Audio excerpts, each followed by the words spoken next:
Hey guys, welcome to day 6 of 100 for 100 Days of Pride.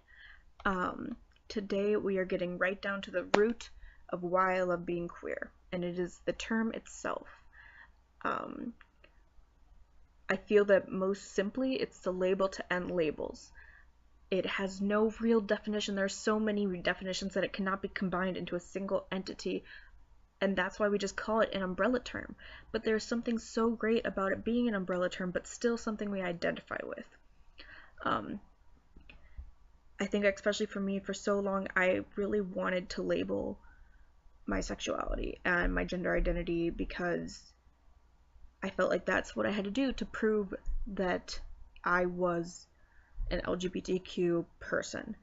And I didn't even consider the word queer at all. I just went straight into trying to figure out what fit best.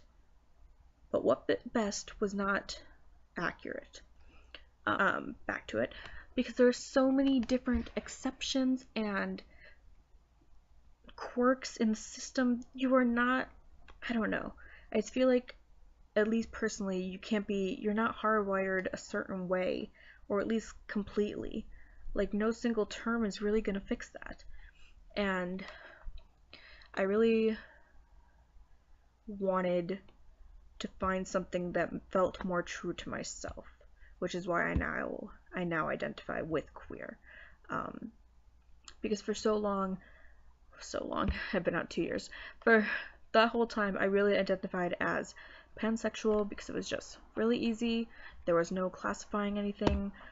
But the truth is there are so many different parts of my identity that fall into play, and that's why queer is better, because if not, I'm just going to go around to you and being like, okay, well, I could say pansexual, but most people don't know that term, so I should just use gay. But I'm not really fully gay, even though I technically like all people. I am like demisexual sometimes, but I don't consider making out sexual, so then people get confused about that.